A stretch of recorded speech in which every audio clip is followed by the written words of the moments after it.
রাজ্যে অন্যায় বাড়ছে, ক্রাইম বাড়ছে। হামিদুল এত সিনিয়র বিধায়ক হয়ে কি করে এমন মন্তব্য করেন? বাহুবলের দাপট বাড়ছে মেনে নিলেন মদন। মমতা বন্দ্যোপাধ্যায় এবার নিজে নামবেন সমাজ বিরোধী রুখতে। জয়ন্তের সঙ্গে মদন ছবি মন্তব্য করেছিলেন সৌগত রায়। এবার সৌগত রায়ের সঙ্গে জয়ন্ত সিংয়ের ছবি দেখিয়ে পাল্টা মদন বললেন, উনিও জানেন না কে সমাজ বিরোধী, আমিও জানি কে আমার সঙ্গে ছবি তুলছে। ওনার ৮০ বছর বয়স, সিনিয়র মানুষ, কি আর বলবো। প্রতিবার বলে এবার ভোটে লড়ে মাটি দিস। তলিয়ে দেখেছি সত্যি তো, যদি ধরো টলি ইন্ডাস্ট্রি ছেড়ে বা যে কোনো জায়গা থেকে মেয়েরা অ্যাকচুয়ালি কী হয়েছে, মমতা ব্যানার্জিকে দেখে লক্ষ লক্ষ কোটি কয়েক কোটি মহিলাদের মনে রাজনীতি সম্বন্ধে আগ্রহ হয়েছে এবং প্রচুর কয়েক লক্ষ মেয়ে নতুন করে পার্টিতে। এখন আমাদের মিছিলে ছেলেদের থেকে মেয়েরা বেশি, কারণ সামনে গণপিটুনি, মানে এটা থেকে মুক্তির উপায় গণপিটুনি ব্যাপারটা যদি বন্ধ না হয়, আপনাদের মনে আছে স্টোনম্যান থেকে ছেলে ধরা, এটা একটা কী বলবো ম্যানিয়াক হয়ে গেছে, ফোবিয়া হয়ে গিয়েছে। এবং রাত বেরোলেই ঘুম থেকে উঠেই সকালবেলার লোক জিজ্ঞেস করতো আবার কাল কোথায় মরেছে, দেখো কোথায় স্টোনম্যান মেরে দিস, সবাই যে মারছে বলছে স্টোনম্যান মারছে, এবং ছেলে ধরা সন্দেহে পিটিয়ে মারা। এটা বন্ধ করতে হবে, কারণ কেউ আইন হাতে নিতে পারে না। কেউ যদি দুশ্চরিত্র হয় তার বিরুদ্ধে আপনি কোর্টে গিয়ে মামলা করতে পারেন, তার বর মামলা করতে পারে, সে সেটা বুঝবে। যে দুশ্চরিত্র বলে আমি একজন মেয়েকে ধরে পিটবো, তার চরিত্র ফিরিয়ে আনবো, এটা তো হতে পারে না। ঠিক পিটিয়ে চরিত্র ফেরানো যায়, ঠিক আত্রাসে দেখা যাচ্ছে। মমতা বন্দ্যোপাধ্যায়, আমি ভর্তি বলছি, এই যে সামনে 21শে জুলাই আসবে, আপনি কঠোরতম সিদ্ধান্ত নিন, এমন সিদ্ধান্ত নিন যে তৃণমূলকে যেন আর পরিষ্কার করার জন্যে কোনো রকম জলেরও দরকার না হয়, একদম চেঁচে পরিষ্কার করে দিন। এবং দলটা, এটা ঠিক, আমি তো হাসতে হাসতে বলছিলাম, ব্রহ্মা বিষ্ণু মহেশ্বর এখন তৃণমূল করে, যাকেই ধরি বলে আমি তৃণমূল করি, আমাদেরই বলে আপনি কে করতে এসছেন। এখন মুশকিল হচ্ছে মমতা ব্যানার্জি প্রতিবাদ করছে, কিন্তু একটা মানুষ একা লড়ে যাচ্ছে, দিল্লিতে লড়ছে, বাংলায় লড়ছে, লক্ষ্মী ভাণ্ডারের জন্য লড়ছে, স্বাস্থ্যসাথীর জন্য লড়ছে, কিন্তু মমতা ব্যানার্জি যে কথা বলছেন আমি জানি এটা ওর মনের কথা, যে কোনো দিন উনি কোনো তোলাবাজ গুন্ডা বদমাশকে উনি প্রশ্রয় দেননি, এবং তিনি যে রেয়াত করবেন না এ ব্যাপারে কোনো সন্দেহ নেই। বিরোধীরা কিন্তু এটা এই ব্যাপারে সন্দেহ নেই একই সঙ্গে যে পশ্চিমবঙ্গে কিন্তু টুকটুক করে ক্রাইম হচ্ছে। দিল্লি যদিও বলেছে সুরক্ষায় আমরা ১ নম্বর, কিন্তু দেখা যাচ্ছে যে বিহার এবং ঝাড়খণ্ডের কাছাকাছি জায়গাগুলোয় ক্রাইম বেশ ভালোই ক্রাইম হচ্ছে। সেটা বাহুবলীদের হাতরাতে এত বড় কাণ্ড হলো, আমাদের ঢুকতে দিল না, এবং সেখানটা হচ্ছে ভারতবর্ষের বিদেশির মাথার মুকুট, এই মানে বিজেপির মাথার মুকুট, সেখানে উইদাউট প্রোটেকশান। এই বাবাদের মতো অনেক বাবারাই এখানে প্রোগ্রাম করেছেন, আমরা যখন করেছেন আমরা নেতাজি ইন্দোরে চারিপাশে প্রোটেকশান দিয়ে সিট গুনে একেবারে সিট নাম্বার দিয়ে টিকিট দিয়ে আমি সব সিট যাচ্ছিলাম। এটা কি কোনো কিছু নেই, কোনো আগুন নেই, কিচ্ছু নেই, কোনো পুলিশ নেই, একটা উন্মত্তের মতো ক্ষমতা প্রদর্শনের খেলা চলছে। এবং তার জন্য আমি শুনেছি প্রায় ১০০-র ওপর নাকি মারা গেছে, তারপরেও তো অনেক বেশি ১৫০ কাছাকাছি। কিন্তু আগে এরকম ঘটনা ঘটলে লাল বাহাদুর শাস্ত্রী হলে পদত্যাগ করত, কিন্তু এদের তো ১ কান কাটা না, কিন্তু ২ কান কাটা। ১ কান কাটা গ্রামের ভেতর দিয়ে যায়, বাইরে দিয়ে যায় লজ্জায়, ২ কান কাটা গ্রামের ভেতর দিয়ে যায়। আমার আর লজ্জা কী আছে, আমার তো 2 কানই কাটা। এখন বিজেপি 2 কান কাটা হয়েছে, ইট মাস্ট বি স্টপ। এবং আমি তীব্র ভাষায় এই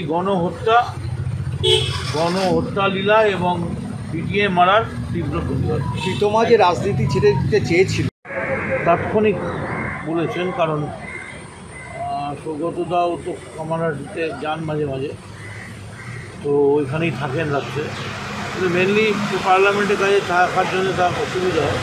ইন্দ্র ওনাকে জিজ্ঞেস করেছে প্রেস, এই যে ওনাকে প্রেস জিজ্ঞেস করেছে জেনকে চেনেন, বলেছে হ্যাঁ চিনি, সমাজ বিরোধী হিসেবে। এই যে সমাজ বিরোধীর সঙ্গে উনি দেখা করছেন, লাইনে দাঁড়িয়ে করমর্দন করছে। সমাজ বিরোধীর সঙ্গে কেউ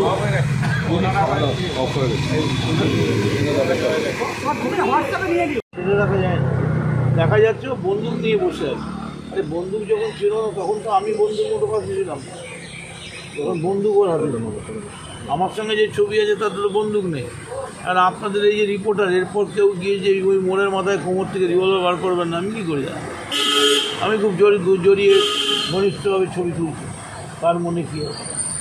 তাহলে এইটুকুন আমি বলতে পারি। এবং সৌগত রায় যেটা বলেছেন, আমি শুনলাম যে মদন মিত্রর সঙ্গে ক্রিমিনালরা থাকে। আপনি তো কখনো সৌগত রায়ের নাম বলেননি, তাহলে হঠাৎ সৌগত রায় বলতে গেল কেন যে আপনি ক্রিমিনাল নিয়ে ঘোরেন, আপনার সাথে ক্রিমিনালদের ওঠা বসা আছে? বলতে পারবো না আমি তো জানি না। আমি তো সৌগতদার নামে দেখুন, সৌগতদার অনেক বয়স হয়েছে, 80 বছর বয়স হয়েছে।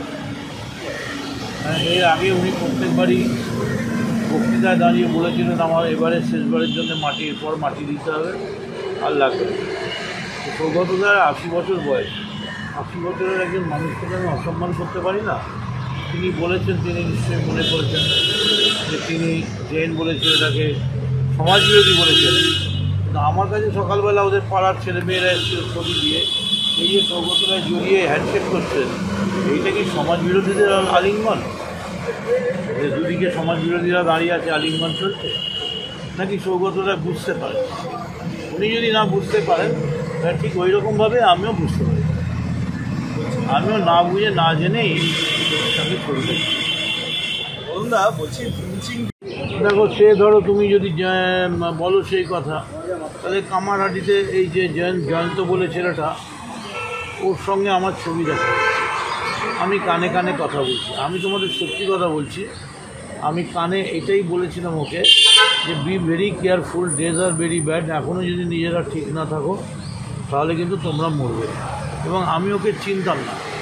ওর ভাই হচ্ছে মোহামেডান টিমের ক্যাপ্টেন, ফুটবল ক্যাপ্টেন, আপন ভাই প্রিয়ন সিং। আমি তাকে চাকরিও দিয়েছি। ফলে ওই প্রিয়ন তো আমায় নিয়ে গেল ওদের ফুটবল খেলা দেখতে। সেখানে ফুটবল খেলা দেখতে তালতলা ক্লাবের মাঠে, সেখানে যে অন্য কিছু হবে বা অন্য কিছু হয়, এটা তো প্রতিনিয়ত রাত্রি 2টোর পর কী হয় এটা এমএলএর পক্ষে জানা খুব সম্ভব। যে এমএলএরা 2টোর পরে ঘুরে বেড়ায় তারা বলতে পারে। এমএলএরা 4টের সময়ও থাকতে পারে, যদি কোনো অঘটন ঘটে, মানুষের প্রয়োজন ঘটে, মানুষের দুর্ঘটনা ঘটে, মানুষকে বাঁচাতে এমএলএ 3 দিন না ঘুমিয়ে থাকতে পারে। কিন্তু নিয়ম হিসেবে তো আর এমএলএ ঘুরতে পারে। এবং আমি বলছি যে আমি নিজে স্পটে গেছি, যে স্পটে হয়েছে সেখানকার নাগরিকরা ছিল, আপনাদের সংবাদ মাধ্যমে ছিল। সেখানে নাগরিকেরা প্রকাশ্যে চিৎকার করে বলেছে আপনার বিরুদ্ধে আমাদের কোনো অভিযোগ নেই, আপনি কোনো দিন এসব কাজে মদত করেন না এবং মানুষের বিপদ আপদে দাঁড়ান। কিন্তু আপনার এই ছবিটা দেখিয়ে আমাদের কনফিউজ করছে, আমরা এতে কনফিউজ হচ্ছি না। তবে স্যার আপনি এইটুকুনি দেখুন, যে কোনো মূল্যে যেন অ্যারেস্ট হয়। আমি বলেছি নিশ্চয়ই হবে। এবং ওখানে আমি দাঁড়িয়ে বলে এসেছি দায় আমার, দায়িত্ব আমার। এবং আজকের পর যদি ক্রাইম হয় তাহলে সেই ক্রাইমের বিরুদ্ধে যদি প্রয়োজন হয় রাস্তায় বসে সত্যাগ্রহ করার, অবশ্যই মমতা ব্যানার্জির অনুমতি নিয়ে, দলের অনুমতি নিয়ে, তাহলে করতে হবে। আপনিও চাইছেন দ্রুত অ্যারেস্ট হবে? 100%, 500%। তাহলে তো আমরাও আক্রান্ত করি। ব্যাপারটা বুঝতে পারছি, মানে মমতা ব্যানার্জি কোথায় যেতে পারেন এই ধারণাটা ওদের নেই। এমন দিন আসতে পারে যে মমতা ব্যানার্জি যেমন করোনায় রাস্তায় নামে, তেমনি সমাজ বিরোধী রুখতে হয়তো মমতা ব্যানার্জি নিজের রাস্তায় নেমে যাবে। এটাও পুলিশ দেয়। হামিদুরকে অ্যারেস্ট করা উচিত?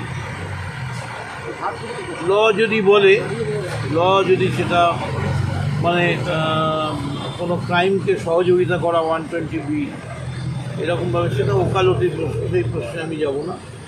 কারণ সরাসরি তো কোনো মুখে বলেছে ক্রাইম নিজের হাতে করেছে। আমি মার্ডার করবো বললে অ্যারেস্ট হয় না, মার্ডার করলে অ্যারেস্ট হয়। তো সেটা ওকালতির প্রশ্ন, আদালতের বিচার্য বিষয়। সুমোটো মামলাও করেছে পুলিশ। তবে ভাষার নিন্দা করার কোনো সুযোগ নেই। মানে না, আমি তো সিএম সমর্থন করি না, কিন্তু যেখানে প্রয়োজন, যেখানে ক্রিমিনালের প্রশ্ন আছে, যারা মানব জীবনে, সামাজিক জীবনে অসভ্যতা করছে, মানুষের ক্ষেত্রে প্রয়োগ করলে তো মানুষের but is very unfortunate, very unfortunate. Hamidul একজন অত্যন্ত সিনিয়র লিডার। আমি হামিদুলকে চিনি প্রায় 1985 থেকে। 1985 থেকে আমরা রায়গঞ্জ যাই, কালিয়াগঞ্জ যাই, আজ 2024। মানে তখনই হামিদুল নেতা ছিল, মানে একচ্ছত্রা রিপোর্ট, এবং জয়নাল আবেদিনের একেবারে ডানা ছিল। এত সিনিয়র লিডার এইভাবে কথা বলবে যে বেশি লাগেনি, ওটা অল্প লেগেছে, ওটা বিস্তারিত ছিল, এগুলো খুবই অনভিপ্রেত। এবং পার্টির একজন লোক হয়ে আমি এটাকে সম্পূর্ণভাবে একজন বিধায়ক হিসেবেও আমি প্রতিবাদ করছি। এবং আমি বলছি যে মুখ্যমন্ত্রী যেভাবে